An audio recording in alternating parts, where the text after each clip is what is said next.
ba indo-pakistanais, ba chinois, ba libanais.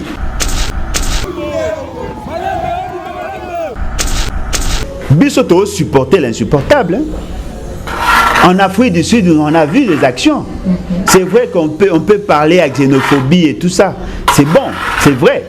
Mais ce qui est vrai, quel est ce peuple qui va accepter que Moutumora ait pas na bango ba okonza? Bango ba osa so mabe pa na biso. Ba osa la biso pe sous mabe pa na bango.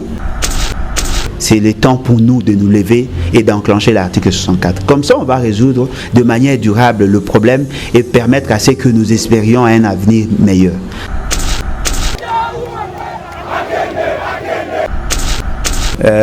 Propos, il y a monsieur, comment il s'appelle, Kabouya. Na Makamboyo à Lobaka déjà avant na baoba jeune il y a parti na eba Lobaka et ça corroboré, ce qui veut dire qu'aujourd'hui nous savons que Kabouya Azali que s'est comporté en délinquant. Si je l'ai dit, c'est par rapport à bateau, à déclaration, basala. Il y a un jeune qui a dit que souvent, Kabouya on est repéré ça bango bangi, bati champa, pour pas qu'il ne saccager babilo quoi bateau, mais abandé kouwanga na kezaki qui était, mais en réalité c'était lui. Et Yangonde incita qui bateau parce que le propos tenu par Kabouya comparativement à Jakinda la Salaki au commun que si Jakinda la pouvait être arrêté pour le propos Yatenaki en principe on devait aussi arrêter Kabouya mais fort malheureusement Azali exempté n'a pas peine lui ne peut pas être poursuivi parce que Azali n'a lié très sain. On n'a pas besoin ya kolinga koyeba soki bango barotika. Ce qui est important, il faut que c'est déjà un principe consacré. Au-delà. La question que nous devons nous poser, quelle serait l'attitude de la population si aujourd'hui l'IDPS qui prétend avoir combattu pendant plus de 30 ans, ce qui a s'imposé n'a pouvoir. La question que nous devons nous poser, c'est ça. Rétro-commission et COP. M. Félix Tshisekedi au sein de son parti. Ils ont des délinquants corrompaki bango pour que les sénateurs bima. Le bilan est excessivement négatif. C'est-à-dire que à Longwe na 0 à Kena moins. Tout ça déjà na moins 4 moins 5. Ce que tu indice des prix sur le marché. Quel est le produit au Monique et Kitty Lelo? Les athées. Moi j'ai la certitude que M. Félix Tshisekedi est excessivement incompétent. J'ai la certitude que M. Félix Tshisekedi a chambardé l'ordre institutionnel, l'ordre constitutionnel. Je suis na assurance, na élément nyoso.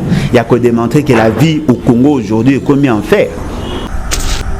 Boye bango na mois de janvier, mesure ya Madé sur à 1200 francs. Ba Madé sur a bien à bill. Yango za na 1200. Madès monsieur Zara na 1000 francs. Les lones tolo ba bill à 3000. Ba Madès monsieur Zara 2500, 2600, 2800. Suivez Amadia TV. Amadia TV est une chaîne d'actualité générale. Vous aurez sur Amadia TV politique, économie, société, philanthropie, culture. Soyez branchés, c'est une chaîne de haut niveau pour vous informer de la manière très respectueuse et en suivant des normes journalistiques. Abonnez-vous massivement sur votre chaîne YouTube Amadia TV. Mbote na bino bayimboka bayibulandaka Amadia TV chaîne oyo epesaka bino actualité ya temps pe ya moment. Lelo nazana mwana mboka Alain Bolonjo avec qui toko meka kosola actualité ya mboka République démocratique du Congo ndenge nini maïman sozo salema. Na robenga bino bo s'abonner massivement sur Amadia TV pour que bo rater elo côté. Bonjour mwana mboka. Mbote maman ngai, mbote na balandi. En tout cas, merci pour l'opportunité. Papa Alain, santé est bien, activité pesa bien. Bon, santé nzamba osa ngolu, sauf que mboka ndezo ken mabe. Nzamba osa ngolu azo épargner biso na accident, na incident et même na ba o nyoso banguna ya République ba olinga basala biso. Dieu nous protège. Moi mboka Alain koki ko betela biso lisolo ya livre na ye un tout petit peu mais kako yebisa ba téléspectateurs intitulé ya livre na ye. Oui, livre à Liboso et Bimaka, ils allaient forêt congolaise, conflit nébuleux, d'objectifs écologiques et économiques. Ils avaient livré, ils avaient une analyse croisée entre les objectifs écologiques et économiques pour nous dégager l'option est la meilleure pour nous c'est que la gestion il y a des ressources naturelles de manière rationnelle. Voilà. Moi Namboka, alors que 6 confessions religieuses ont porté leur choix sur un candidat qui est Denis Kadima, on voit là 2 confessions religieuses qui ont refusé, notamment la Sanko et les CC. Pensiez-vous vraiment que leur refus est justifié? Je dirais oui. Oui, pourquoi? Parce que nous avons connu la même situation en 2020. Il vous souviendra lorsque toutes les autres confessions avaient choisi Malonda. Il y avait les 2 confessions, c'est-à-dire l'église catholique ainsi que l'église protestante qui avaient rejeté la procédure, la démarche, justement parce qu'elles avaient considéré que les autres confessions religieuses n'avaient pas tenu compte du grand principe qui était de présenter un candidat, une personnalité indépendante pour qu'on arrive cette fois-là à garantir aux uns et aux autres la finalité des élections, c'est-à-dire mettre fin à la crise de légitimité.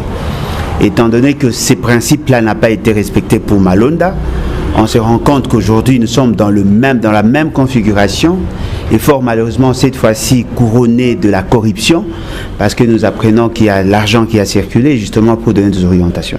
Hier, ceux qui n'avaient pas soutenu la démarche des 6 confessions religieuses, alors que rien n'a changé en dehors de la personne, le nom de la personne, aujourd'hui ils ont tendance à soutenir ce qu'ils avaient rejeté hier. Moi personnellement je me dis il y a un ça ne va pas parce qu'en réalité le principe reste imposable à tout le monde. Ce n'est pas parce que Malonda était proche de Kabila qu'on devait les rejeter. Aujourd'hui Kadima est proche de Félix et qu'on devait les maintenir. Sincèrement ces gens, cette manière de faire les choses ne m'enchante pas et je crois que c'est la philosophie qui gouverne l'attitude aujourd'hui de 2 églises précitées. Moi Namboka, kaka na likambo ya Seni tomoni archevêché de Kinshasa où ezali bongo communément appelé Centre Lindonge na résidence ya son éminence Ambongo ezala qui attaqué. La Sanko accuse l'IDPS, notamment le secrétaire général il y a eu UDPS Ozali, Augustin Kabou, il y a Rosana Sima, il y a Manège Jonanyonso. On a beaucoup d'appréciation. Bon, je crois qu'ils ont raison parce que au Moni, le problème est allé que avant, quand les gens commettaient bévu à marque un zaki difficile, il y a quoi identifier. Aujourd'hui, bateau bakenda qui saccager les églises ou sinon le point il y a ba église au Tukotanga. Basalaki maladresse bango moko bami filmaki bango moko batie na réseaux sociaux babandai komi kumisa ezaki quoi sujet à gloire pour eux de voir que un groupe de bandits de voyous bakende na niveau ya église pour na kolinga ko saccager tango batu bazui ba image ba confronté avec les autres images ils se sont rendu compte que la plupart ya bateau bazalaki wana bazaka proche ya bakonzi ya IDPS et puis au-delà de ça ce que tali chronologie des faits on se rendre compte que propos il y a monsieur comment il s'appelle Kabouya na makamboyo alobaka déjà avant na jeune il y a parti na alobaka et ça corroborer ce qui veut dire qu'aujourd'hui nous savons que Kabouya azali que s'est comporté en délinquant. Si je l'ai dit, c'est par rapport à bateau, à déclaration basala. Il y a un jeune qui a dit que souvent, Kabouya on est repéré ça bango bangi, bati champa, pour pas qu'il ne ko saccager babilo ko ya bateau, mais abandé ko wanga na keza qui était, mais en réalité c'était lui. Ça c'est déjà un témoignage fort. Et puis au-delà de ça, avant que Bafewane Salama, Kabouya a tenu des propos à un sala qui Yangonde incita qui battu parce que le propos tenu par Kabouya comparativement à Jakinda la Salaki au commun que si Jakinda la pouvait être arrêté pour le propos Yatenaki en principe on devait aussi arrêter Kabouya mais fort malheureusement Azali exempté n'a pas peine lui ne peut pas être poursuivi parce que Azali n'a lié très saint hein, les saints des saints c'est-à-dire qu'il est proche na Soleil le roi Soleil qui est Félix Sekedi et voilà donc nous tous nous savons que Azali de pèse nous espérions que on ne savait pas peut-être pour à ce niveau en principe on devait voir au moins les gens être interpellés et jusque là il s'est arrêté madame aujourd'hui ceux qui basent photo naïo balingi ba identifier au lelo et ça plus facile. Pourquoi? Parce que la plupart des bateaux bazana bana âge à maturité. On suppose que bazaki na ba carte d'électeur. Basala bango capture déjà à niveau à CENI. Au-delà de ça, bazana ba page Facebook. Biso to ko ka kozwa bango ndeni comment la justice a ozwa bango. Voilà, donc ce qui veut dire que baché à l'épreuve la police et les services de renseignement bakanga batoana bokoyoka ke ba témoigner. Nous avons des photos, il a kolakisa ke moko na bango aza proche à UDPS. Voilà. UDPS est bondi pendant 30 ans pour nous rejoindre Bokondi. Azui Bokondi yango. Moi na mboka papa Alain. Vous pensez que l'élection en 2023 iko salema kaka ndenge UDPS na 30 ans oya bundi ya kozwa Bokondi oyo kabuya chaque matinée politique na yelobi mwana mboka fils mukuko za incitation à la haine. Est-ce qu'on koka kotika pouvoir juste en un mandat seulement? Bon, on n'a pas besoin ya kolinga koyeba ceux qui bango barotika. Ce qui est important, il faut koyeba que c'est déjà un principe consacré. Au-delà. La question que nous devons nous poser, quelle serait l'attitude de la population si aujourd'hui l'UDPS qui prétend avoir combattu pendant plus de 30 ans, ce qui a s'imposé n'a pouvoir? La question que nous devons nous poser, c'est ça. Moi, je pense que la population a déjà fait un choix. Le choix, il y a qu'à délimiter le pouvoir, il y a Moutounioso. L'UDPS n'est pas le premier parti dans l'opposition. Ce que tu dans l'histoire, il y a opposition, l'UDPS a eu après, a eu vraiment après. Tout ça qui n'a pas parti le coup la PESA. Tout ça qui n'a pas parti le PESA, comme qui Palou. Le Palou a été dans l'opposition pendant plusieurs années avant. Tout ça n'a pas parti le quoi PDC. Tout ça n'a pas parti le quoi PDC. Bah parti on a déjà bandaka. Mais ces partis-là, se distinguent dans moko. Ils ont dit que Bazaki, Kosala est fort dans une certaine mesure de respecter les principes. L'IDPS qui est né dans l'anarchie, dans le désordre, dans le mensonge. Ce qui a un monopole et la violence. Il y a s'imposer en violation à la volonté à peuple. Aïeba que tous ceux qui se sont battus pendant des années et ceux qui sont prêts à se battre pour imposer la démocratie à combattre parce que bateau la volonté à changement baza plus nombreux que bandits ou voyous ou autour na bango pour s'imposer. Ceux qui ont l'esprit on a mécanan parce que peut-être baza trop sûr na bango na dimension sociologique mais mécanan total à ceux qui m'embellent les grands. Moi Namboka, chef de l'État oyo azo combattre corruption. Akolinga élection et ça les élections ya seni wana et ça les masusu na corruption boni po ye moko déjà zo combattre corruption et solo bongo moi Namboka kadima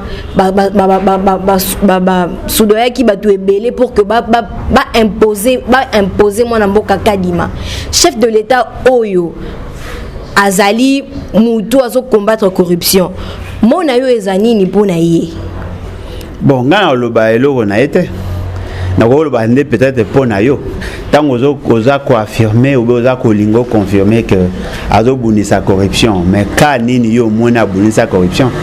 Il a mis sur pied une structure, une cellule chargée à lutter contre la corruption. La première personne à être interpellée dans la corruption est Zamuto Yanomaki. Et à la fin, ces messieurs-là, n'est-ce pas qu'il est à l'étranger? Voyez-vous? Monsieur Félix, c'est qu'il y a à Bengi concussion, à Bengi en COP. Rétro-commission, ils ont COP. Monsieur Félix, c'est qu'il y a au sein de son parti. Ils ont des délinquants, corrompaki bango pour que sénateur Babima. Il vous souviendra en 2019, il avait suspendu l'installation à Sénat et justement parce que membre et IDPS corrompi bango. Bato bazaki corrompu au sein de son parti. Bazana membre ya parti ba compter bango. Bato corrompaki membre ya parti nae. Lelo bazana union sacrée. L'union sacrée c'est un fourre-tout. Il y a des corrompus, il y a les corrupteurs, il y a les assassins, il y a les criminels, il y a les Rwandais, il y a tout ce qui est mauvais dans la République. Qu'est-ce qu'il y a de différent? Parce que lorsque vous avez un président qui occasionne des dépassements budgétaires, lorsque vous avez un président qui utilise la justice pour des fins occultes, lorsque vous avez un président où même il y a comme ça juge, il y a concerné victime, il y a action irréfléchie, ne nous dites pas que Azan a posé sa corruption. Non, M. Félix Tshisekedi est né dans la corruption, il ne peut pas vivre sans cette corruption-là. Boki mwana mboka tokota bongo na maetali Kofi Olomide oyo alobi que le bilan du chef de l'État selon lui est largement négatif. Mwana mboka, est-ce que Kofi amoni malamu na elobeli na ye largement négatif? Donc pour na ye zaneti échec moko ya chef de l'État. Mais je fais ce qu'il parle au bas. Pour Kofi à lobby, mais M. Félix Tshisekedi à l'Oba pour justifier la création, il y a une union dite sacrée. Alors qu'ils ont échoué lamentablement. Là, c'était 2 ans. Alors dites-nous, depuis Basali Union Sacrée Tilelo, quelles sont les grandes réalisations, les actions les accomplis à espoir? Quels sont les indicateurs sur lesquels baser analyse pour qu'il y a amélioration? M. Félix Tshisekedi a pris la parole le 31 décembre 2020 à Salaki état des lieux dans son discours. Est-ce qu'il a dit qu'il y a des améliorations? Non, le bilan est allé excessivement négatif. C'est-à-dire qu'à Longwe, na 0 à Kena moins. Tout ça déjà là-bas moins 4, moins 5. Parce que ce que Lingo ça la évaluation bien, d'abord il faut commencer par le programme, le budget et les réalisations sur le terrain. Ceux qui ont confronté le programme par rapport à la réalité sur le terrain, au comment le programme a été mal conçu. Ceux qui ont tali le budget n'a prévoir qu'il n'arrive même pas à mobiliser 70%, il y a des prévisions au baron Basalaki. Ceux qui ont tali il y a décaissement, dépenses. Toutes les dépenses aujourd'hui, il est lié à fonctionnement à l'institution et fort malheureusement la présidence a toujours au top. Il y a même à consommer plus. Le coût des tribunaux va dépenser moins. Le gouvernement a dépensé moins de dépassement. Le Parlement va respecter, va attendre ça, il y a ce qui était prévu. L'administration publique, il y a des agents qui ne sont pas payés. Les enseignants qui attendaient la gratuité, tout, la plupart, 50% la bango, impayés. Aux juifs, médecins, militaires, tous ces gens-là, ils allaient catastrophiques. Il suffit seulement de prendre l'indicateur indice des prix.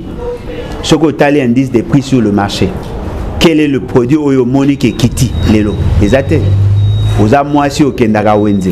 Au Yebi Passi, maman Bazana Yango. Liboso Zaga Soko Pessi, maman Bongo. A Rokenosa, miracle. Pour Luka comme quelque chose. Mais le Soko Pessi, maman Bongo. Ka au Pessi Mbongo, Abanugo Kamutu passe. Parce que Nyon ce matin. Dessert en eau potable et baissé, dessert en électricité, et ça passe, les transports, demi-terrain, les désordres qu'il y a, carana balabala, embouteillage monstre, créer bande, tout ça. C'est-à-dire tout ça se remettre ensemble au comment que M. Félix Tshisekedi c'est un malheur pour la République. Et ce qui nani Kulutu Nabiso comment s'improviser politicien Kofi Olomide à lobby yango, moi je ne suis pas surpris parce que batu nyonso balobara yango batu baboinde ke ya loba parce que ezala d'ailleurs te poser dans question il ou kamba balongola epoani pour baba qu'il est incompétent parce que bolingi bilan ngo ezala nan bilan à gestion à cabinet ou bilan à gouvernance. Ce qui bilan en gouvernance, quelles sont les institutions qui ont été chargées, il y a ça à appliquer. Et ça dit le gouvernement, le Premier ministre. Mais ce qui le Premier ministre, pour Bolobi Kaza incompétent. Comment un incompétent peut-il avoir un bilan positif? Voyez-vous? Donc il faut ça l'effort, réfléchir. Botika moins à tout calme. C'est vrai qu'il y a comme ça qui bino, on a ses plaies, mais Botika est calme. Ce qu'il a dit, c'est ce que Félix, c'est qu'elle a dit, et c'est ce que tout le monde dit d'ailleurs. En dehors, il y a vous partagez le même avis? Non, mais lui, moi je ne partage même pas l'avis. Moi j'ai la certitude que M. Félix Tshisekedi est excessivement incompétent. J'ai la certitude que M. Félix Tshisekedi a chambardé l'ordre institutionnel, l'ordre constitutionnel. Je suis n'a pas assurance, n'a pas élément nyonso. Il y a qu'à démontrer que la vie au Congo aujourd'hui est comme en fer. Voyez-vous, naebi parce que nga naebi tant on en a beta masolo ya ba prix ya ba biloko ya ba banda c'est kanga ah yo moi mobile mba olandela ba prix ya ba biloko boye bango na mois de janvier mesure ya madeso zaka na 1200 francs ba madeso ba benga bill yango zaka na 1200 madesi monsieur zara na 1000 francs lelo ne to lo ba bill za 3000 ba madesi monsieur za ba 2500 2600 2800 à l'époque dollar zara na 16000 ce qui veut dire que madesi zara na moins d'$1 donc on somba ngo pratiquement na ba 0,72 $. Lelo madesi za na 1.20 madesi mati et monsieur coûte za coûte na 1.5 et mati et en francs et en dollars. Siko kinoa le quoi kukakulia mbisite madesu mingi nite a préféré rouler madesu bokeni na ba malewa boko remarquer même bateau ba tchela ka ba on bilo na malewa ba réduire même quantité ba nombre ba mbuma madesu ba comment ko jouer plus na sopo. Ce sont là des réalités à peuple tant to beta politique ça masolo politique to beta masolo au peuple au vivre. Oyebi couleur basana malewa te oyebi ndenge ba servara mai na malewa te oyebi problème congolais te oyebi situation a wenzete oyebi ba réalité ya ba maman ba kenda kosomba ba masango na ba mabongo te oyebi ba mo ba kenda ba somba zigida kosomba ba épices te donc oyebi population te population a ba problème na ye il faut yeba yango ndo yo ko ya ko résoudre ba courant ekomi ya keba courant eza rare mai ekoma ya pasi ba place msu ba mai ba sali 6 mois sans mai. Le personnel y a régi des eaux. Baza impayé. Ba ofuta maté. OK, kuna na SNEL. Ba faire passer ba test. Mutazu na test ba longoli ba che membre ya parti. Les agents sont impayés. Ba michopo ya courant eza libanda. Et logo nini ya sika o bomoni que solution yé. Ba ko sabino non voilà poulet fachi. Toyoko yoka na sima poulet ango eza poulet moko bayaka expira depuis 2019 ba otekela bino to mona soki peza solo soki peza lokuta ba omotekela biso ba mopiko ya makolo ya soso soki ya bandeke nini. Mais ça c'est grave et pourtant la population espérait qu'après le processus électoral, à reconnaître une alternance avec alternative pour que les choses changent. Le tout le monde a mis ce fait, c'est qu'il n'a pas batunaï. Comme il souffrir de l'obésité financière. Comme il n'a pas belé. Alors que bateau basaran tintania pour voir que ça s'amène. Ce qui veut dire que le pays va très mal. Mais bateau peut pas avoir courage à Kolobango. Il faut avoir un grand esprit. Voilà.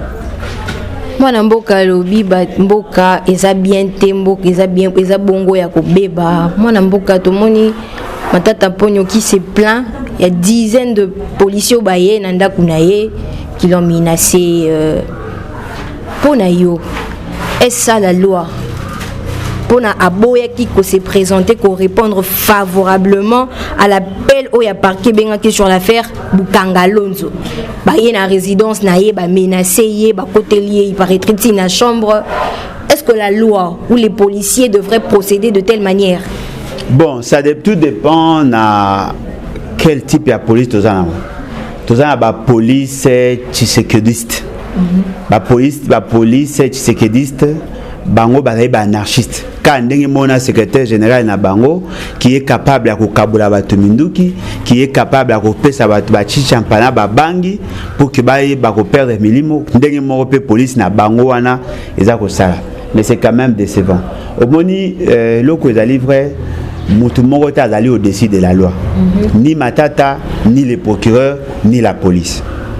Ceux qui Matata a koki ko répondre à la convocation il y a procureur, ce n'est pas parce que le procureur c'est un dieu, c'est parce que la loi le prévoit. Ceux qui le procureur a koki ko convoquer Matata en dehors il y a loi. Automatiquement Matata n'a pas l'obligation il y a qu'à obtempérer un ordre manifestement illégal. L'invitation ça de manière régulière et l'invitation est conforme à la loi. La loi au regard des députés vous dit ceci. Pour qu'un député a la poursuivi en dehors il y a flagrance, il faut que lever l'immunité. Pour lever l'immunité, il faut que le procureur qui veut saisir le bureau a saisi bango par écrit en donnant les grandes lignes, il y a motivation naïe, la raison pour laquelle on va lever l'immunité. Le procureur a commis le bureau. Bien que la procédure déjà là a posé problème, mais le procureur a commis le bureau.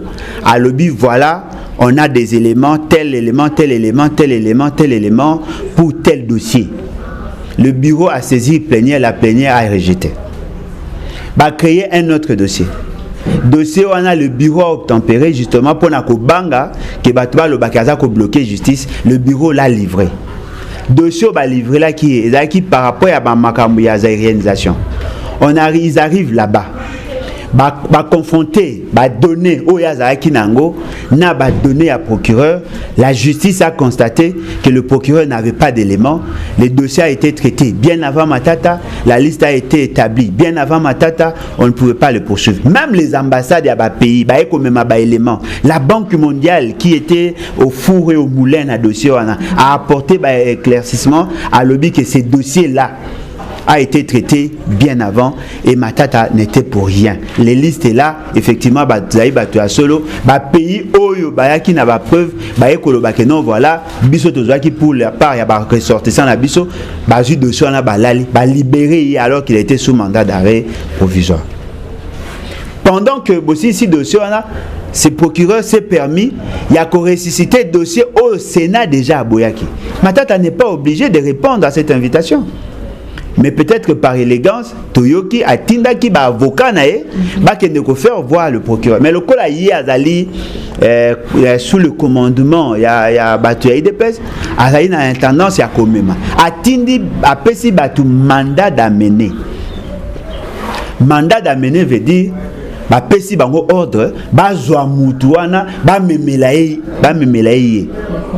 Les policiers ba komi, ba neutraliser ba garde. Ba koti na salon. Ceux qui peut couloir ezala, ceux qui peut arrêter to éviter, mais je crois que couloir ezali.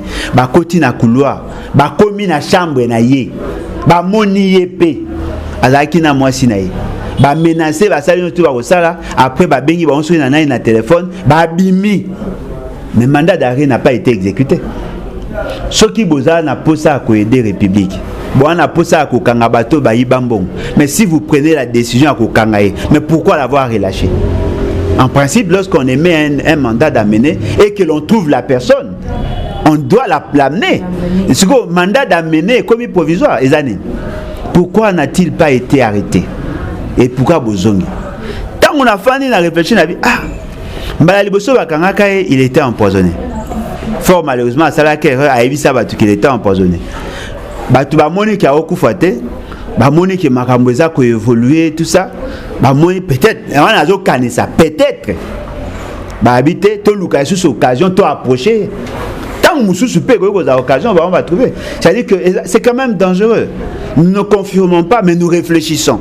Muto ba kanga ka liboso, aleli ki ba empoisonné ki tant ba kanga ki lelo susu ba ko kanga ba kangi e pété. Ce qu'il a été empoisonné. Parce que moi je ne comprends pas comment on peut émettre un document et puis à la fin, vous salez en côté. Voilà. Moi, Namboka, à Lobby Boyo, qui est toujours continué, toujours naïe, moi deux questions, auto évolué. Moi, Namboka, Tomoni, étudiant, moi, il y a uniquine, Baboma qui est pour la Marambora, il y a masque.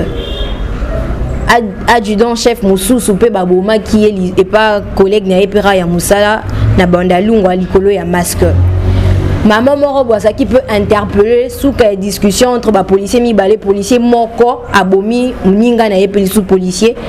Bas policier ba commission on est shida moro boy. So muninga lobby pesa yeka conseil à changer policier Moussou alingite ye il faut ka mbongo ebima. Nyonso wanezo likawana. Général Kassongo monangote. Oui, mais la question est allée bien posée. Mais pourquoi au banni na Général Kassongo? Et bon, on a fait ce qu'il dit. Après, au tali gouvernement de la honte. Après, au tali bakonzi à police. Parce que qui a pris l'ordre, qui a donné, qui a intimé l'ordre, ou qui a pris la décision, il y a qu'obligé Batubala Takashne. Ce n'est pas le Général Kassongo. Qui a dit à la police d'exécuter l'ordre Yakokanga Batonyo Sobalati Kashnete? Ce n'est pas le général Kassongo. Lui n'est qu'un simple exécutant. Mais commencez d'abord à réfléchir sur la décision. Est-ce que la décision était bien mûrie? Est-ce que la décision était bien prise? Tant on a beaucoup remarqué que c'était une bonne mauvaise décision. C'est-à-dire quoi? L'État veut protéger les citoyens. Il faut mettre un masque pour se préserver contre Corona. Ça aussi c'est discutable. Mais la décision n'a pas de mesures d'accompagnement. Parce que lorsque vous dites à la police, ce que moni mutu, alati cash nete okangiye, kokanga, veut dire quoi? Qu'on maîtriser après, au foot ici, 10 000. Mutu au foot ça 10 000.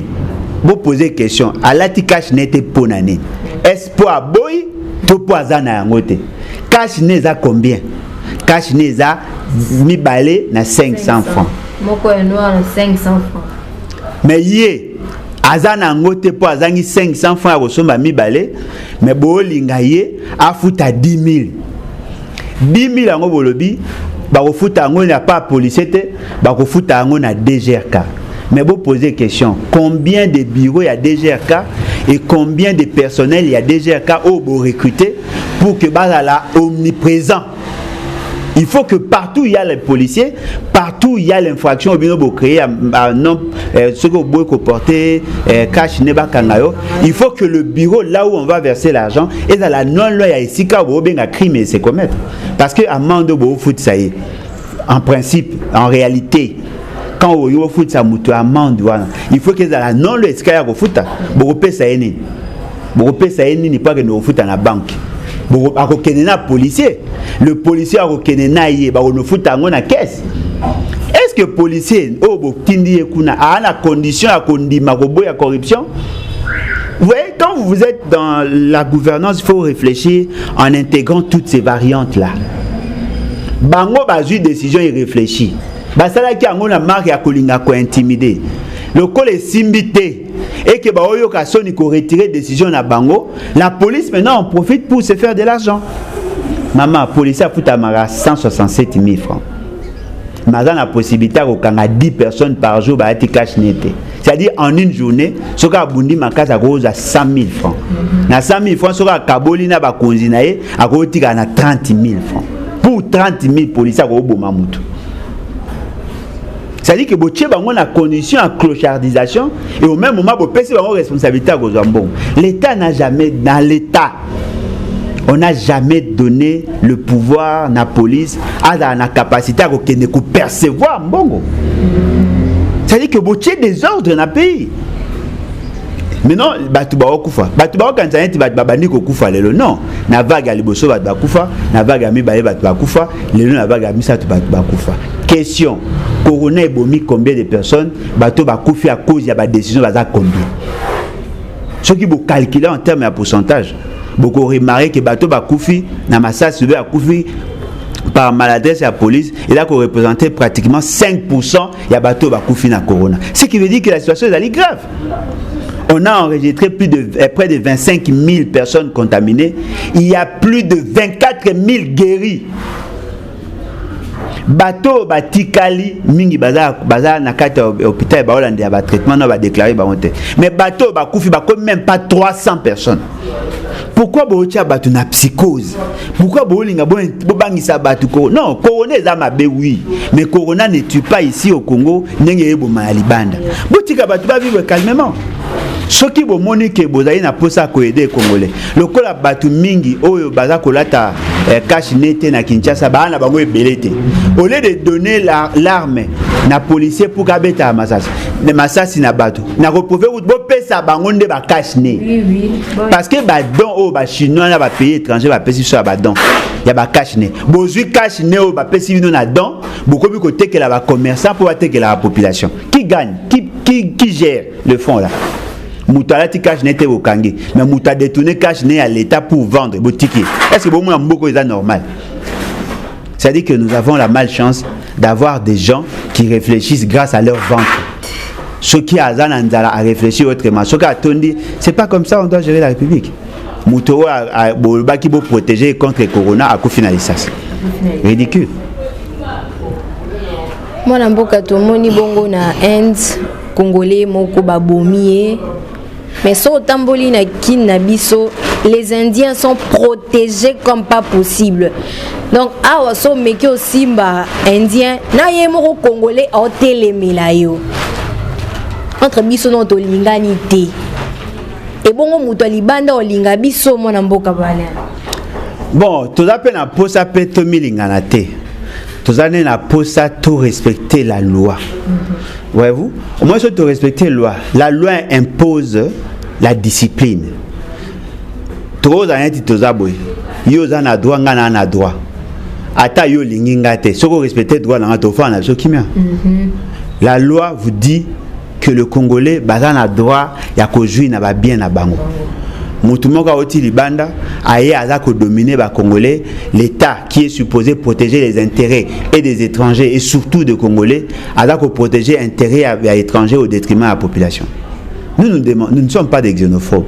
Nous ne demandons pas aux Congolais de rejeter, de refuser les étrangers. Non. Parce que nous sommes dans un espace ouvert, mais dans les respects stricts de nos droits et de nos lois. La loi vous dit ceci. Et Peki Sami na Congo, bafuta mutu en dessin à $130. C'est la loi qui vous dit. Et cette loi, et komama na bateau ba na pouvoir.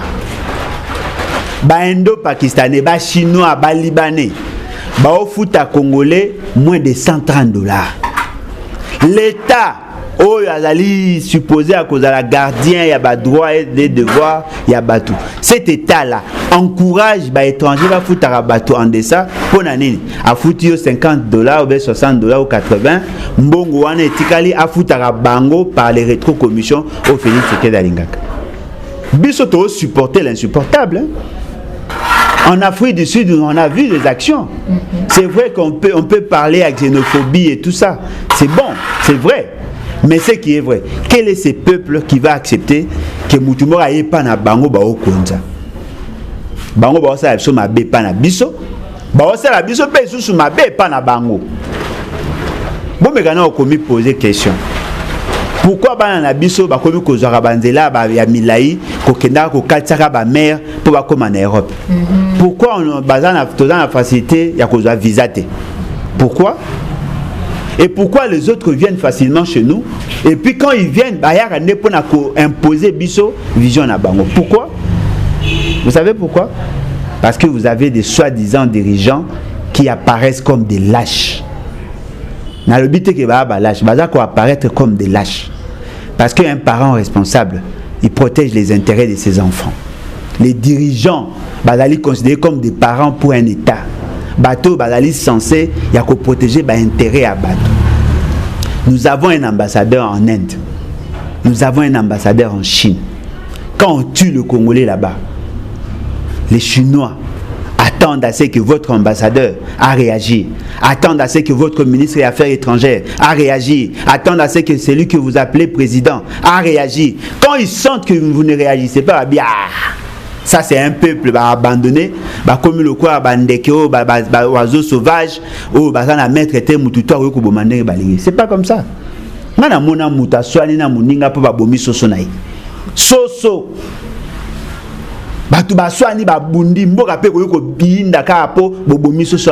Vous savez, ces gens-là ne se battent pas pour la poule, hein?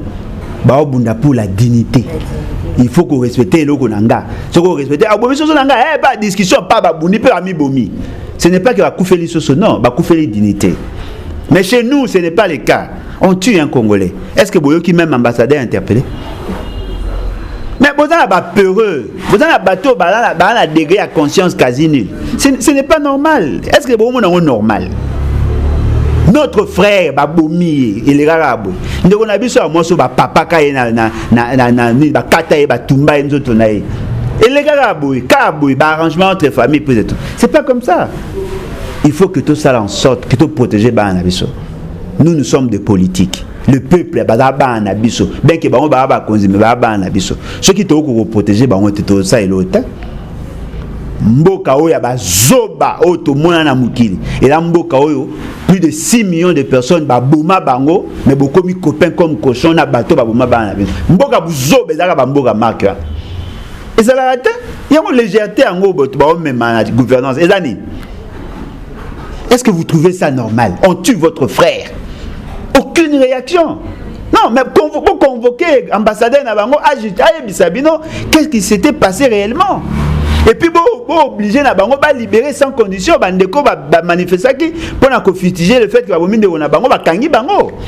Bon, c'est un dommage et intérêt parce qu'il y a une cause de blessure. Moi, le jour où on va s'hasarder, ici au Congo, il y a aussi un Indien. Bon, on a fait ce qu'il sera convoqué.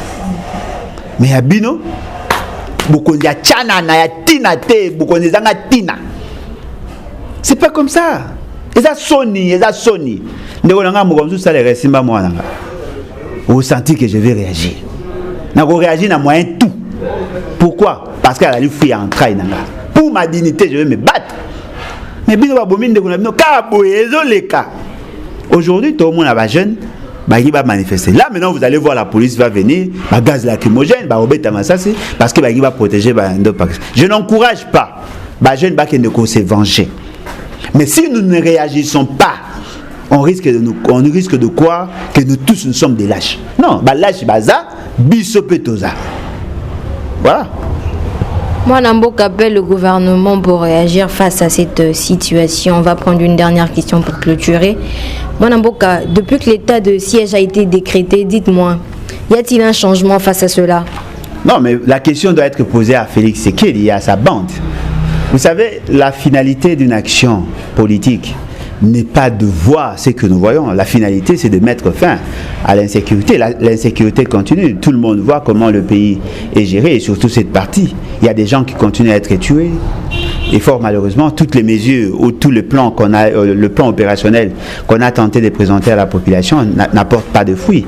Aujourd'hui, nous sentons que le pays n'est pas, sur cette partie-là, n'est pas dirigé par le fameux gouverneur militaire qui ont été nommés. Et aujourd'hui, nous voyons que le gouvernement a demandé une prorogation au niveau de l'Assemblée du Parlement. Ça a été accordé. Mais la question que nous devons nous poser, cela est fait sur base d'une évaluation sérieuse, ou sinon c'était juste par accoutumance ou par habitude, on nous lance dans ces prorogations-là. Il est temps pour le Congolais de prendre conscience que M. Félix Tshisekedi n'a pas la vision que nous partageons nous tous. Pour M. Félix Tshisekedi, le Rwanda c'est un pays ami, Kagame c'est un partenaire crédible, c'est un frère. Alors que nous considérons Kagame et son gouvernement comme un pays, comme un gouvernement ennemi. Des gens qui ont eu à tuer nos frères, à nous massacrer, à violer nos femmes, à amputer nos frères de bras et de jambes. Aujourd'hui, sans justice, on veut nous imposer cette relation-là. Nous pensons qu'il est temps pour le Congolais de prendre la question à bras-le-corps. Pendant qu'on a décrété l'état de siège au nord Kivu et en Ituri, on a semblé négliger les sud Kivu. Il y a des guerres. Aujourd'hui, il y a toujours des tueries qui continuent dans le haut plateau. Personne ne réagit. Et au même moment, M. Félix Tshisekedi signe des accords de coopération avec ces mêmes pays-là. Des pays qui ne reconnaissent même pas avoir tué chez nous. Quel degré de lâcheté! Sincèrement, on doit changer les choses. Nous voulons vous pousser à créer les déclics pour que nous arrivions effectivement à résoudre ce problème. Même au nom de nos pères de l'indépendance, nous devons nous battre. Si nous ne pouvons pas nous battre pour nos frères qui ont été tués, battons-nous au moins pour le père de l'indépendance. Ils se sont battus pour notre dignité. Et aujourd'hui, on jette en pâture tous ces combats-là. Justement parce qu'il y a un Moboutiste à la tête du pays, et même Mobutu ne s'était pas comporté de la sorte. Mobutu s'est battu pour la dignité, Laurent Désiré Kabila, Papa Kasavubu, tous les autres, sauf Félix Tshisekedi. Et c'est quand même décevant.